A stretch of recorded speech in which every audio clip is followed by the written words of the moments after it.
Have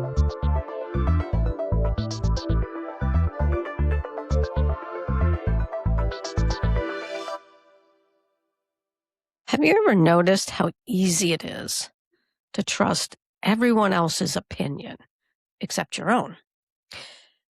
You ask friends what they think, you search Google, you listen to podcasts, you read books, you gather information, and yet somewhere underneath all of that, there's a quiet voice inside of you that already knows. The problem isn't that we don't have wisdom. The problem is that we've spent years learning not to trust it.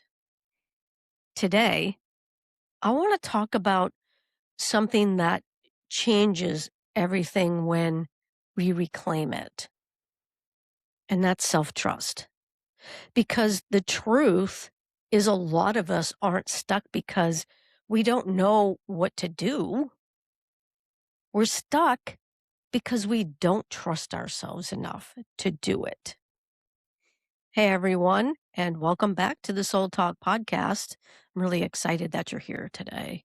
My name is Mary Beth Rim. I'm a mental health clinician. I'm a social worker. I'm a coach, a runner, and someone who believes that healing and growth happen when we learn to listen to the wisdom of our minds, our bodies, our spirits, and our hearts.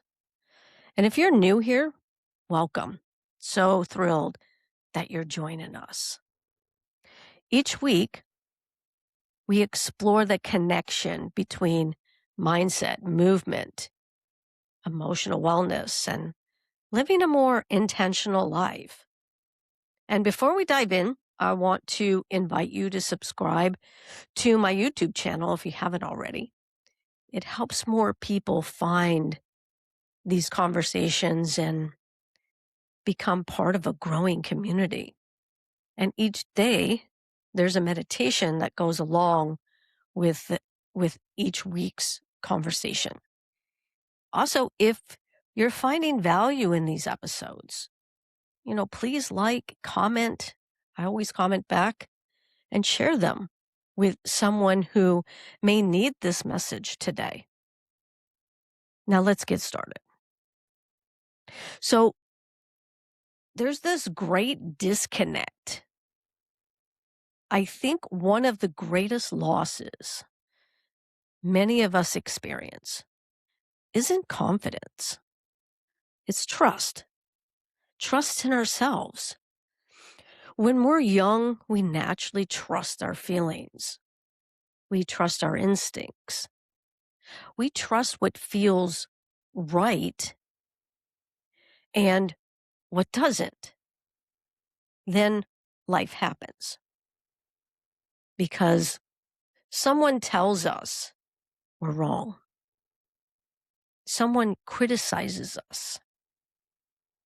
Someone dismisses us. Someone teaches us that pleasing others is safer than honoring ourselves.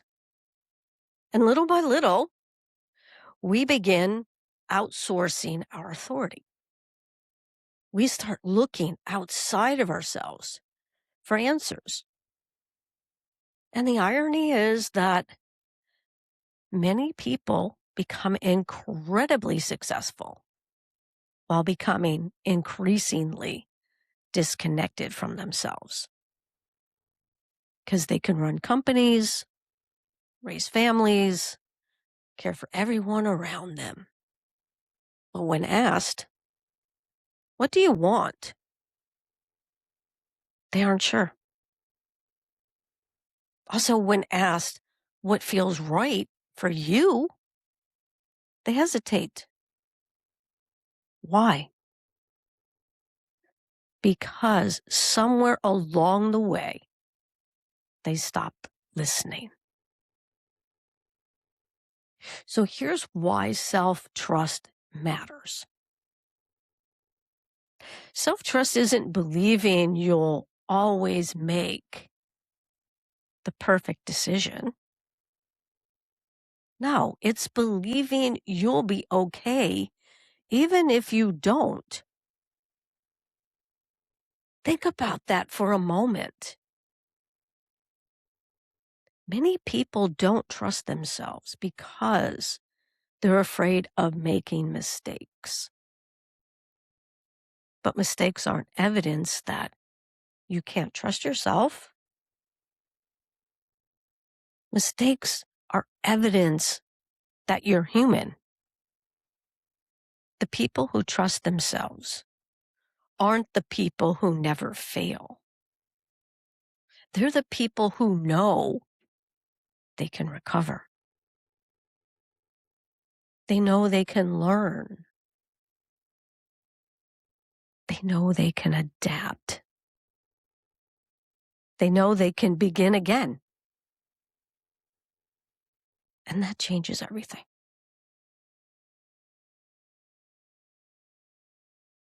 So here's a running lesson that I learned as a runner. See, running has taught me this lesson over and over again. I've run hundreds of half marathons and 5Ks and 10Ks, and I've had some really great races. I've also had some terrible ones. I've had races where I felt really strong and races where I questioned every step and I fell apart. But every race taught me something. Every finish line gave me information. Every setback helped me learn. The goal was never perfection. You see, the goal was building trust. Trust that I could handle hard things.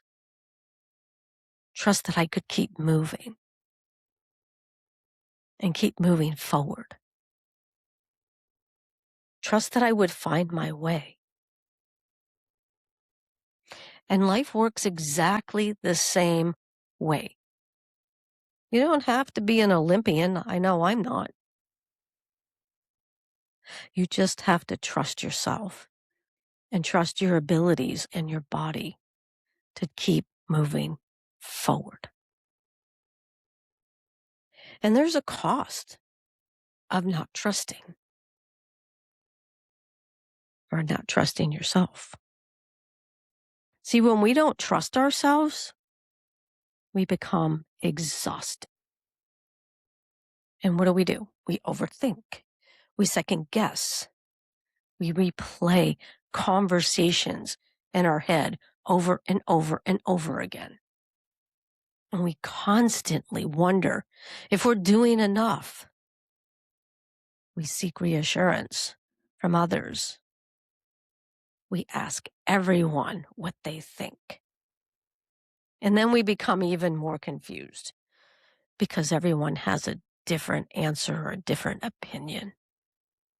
And the result is more mental fatigue, emotional exhaustion, and a growing distance between ourselves and our own wisdom.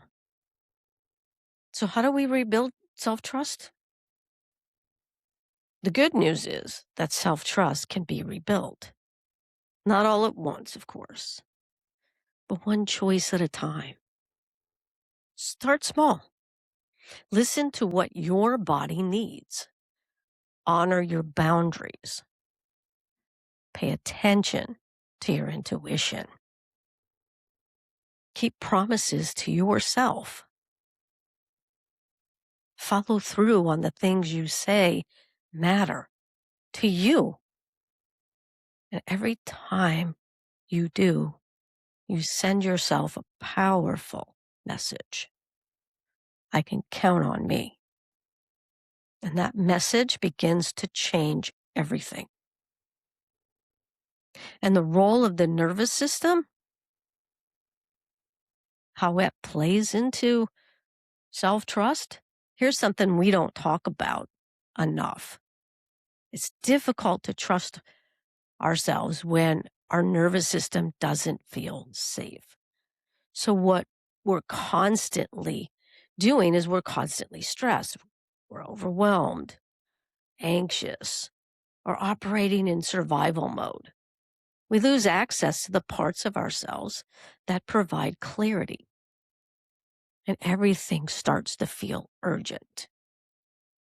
Everything feels threatening. Everything feels uncertain. That's why nervous system regulation matters so much. When we slow down and create safety within ourselves, we begin hearing that inner wisdom again. The answers aren't always louder. They're simply easier to hear. That's actually one of the reasons that I created this 7-day nervous system reset.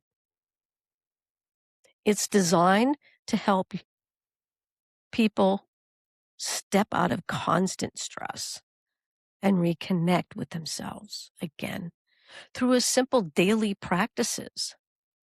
And if that sounds like something that you need right now, you'll find that information in the description in my YouTube channel.